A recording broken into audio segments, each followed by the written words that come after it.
সেদিন খুব মাছের ডিমের বড়া খেতে ইচ্ছা হচ্ছিল। কি করব ভেবে বন্ধুকে একটা ফোন করেই নিলাম।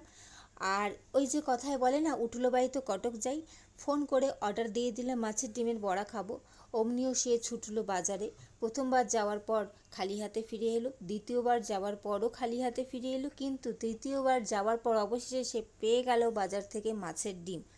নিয়ে চলে এলো, আমিও বানিয়ে নিলাম ঝটপট মুচমুচে বড়া, আর দুজনে মিলে এনজয় করে খেয়ে নিলাম।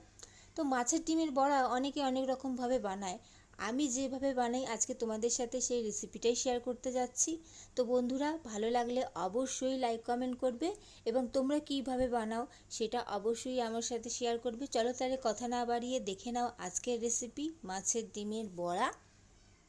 এখানে আমি মাছের ডিম নিয়ে নিয়েছি, আর মাছের ডিমটা ভালো করে আমি ধুয়ে রেখেছি। এখন প্রথমেই আমি এর মধ্যে পরিমাণ মতন পেঁয়াজ কুচি দিয়ে দিচ্ছি।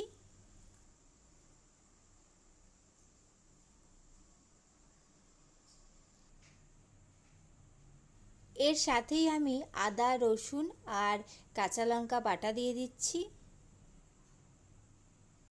এর সাথেই আমি সামান্য হলুদ গুঁড়ো আর সামান্য লঙ্কার গুঁড়ো দিয়ে দিচ্ছি। এর সাথেই পরিমাণ মতন নুনটাও দিয়ে দিচ্ছি। এর সাথেই একটু ধনেপাতা কুচি দিয়ে দিচ্ছি। আর সাথেই পরিমাণ মতন বেসন দিয়ে দিচ্ছি। আমি প্রথমে ছোট্ট বাটির একটুখানি দিয়েছি। এখন এটা ভালো করে আগে মেখে দেখব, যদি মাখার পর প্রয়োজন মনে হয় যে আরও দিতে হবে, তখন আমি সেই হিসাবে অ্যাড করে দেব। দেখো, ভালো করে মাখা হয়ে গেছে।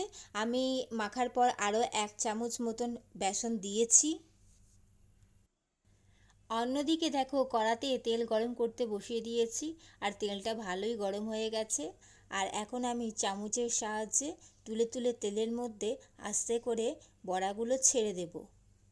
আর তোমরা তো দেখতেই পেলে আমি এখানে কাঁচা লঙ্কাটা বেটে দিয়েছি, কারণ যদি আমি কুচি কুচি করে দিই তাহলে মুখে পড়লে ঝাল লাগবে।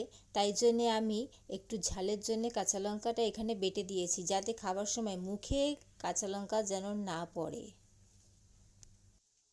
এখানে কিন্তু আমি আর কিছু মিক্স করিনি।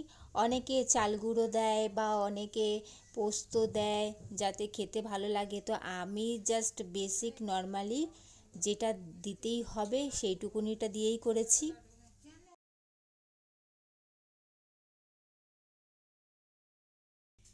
তো এইভাবে মাছের ডিমগুলো সমস্ত আমি ভাজা করে নিচ্ছি।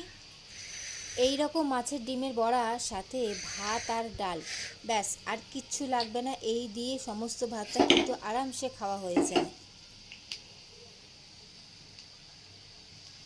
তো বন্ধুরা, দেখতেই পেলে কত কম উপকরণ দিয়ে খুব সুন্দর আমি একটা মাছের ডিমের বড়া বানিয়ে নিয়েছি। তোমাদের কেমন লাগলো আজকের এই রেসিপি অবশ্যই সেটা জানাবে। ভালো লাগলে অবশ্যই লাইক কমেন্ট করবে, এবং অবশ্যই আমার চ্যানেলটি সাবস্ক্রাইব করে আমার পাশে থাকবে। বন্ধুরা, চলো তাহলে আজকের মতন আসি। সবাই ভালো থেকো, টাটা।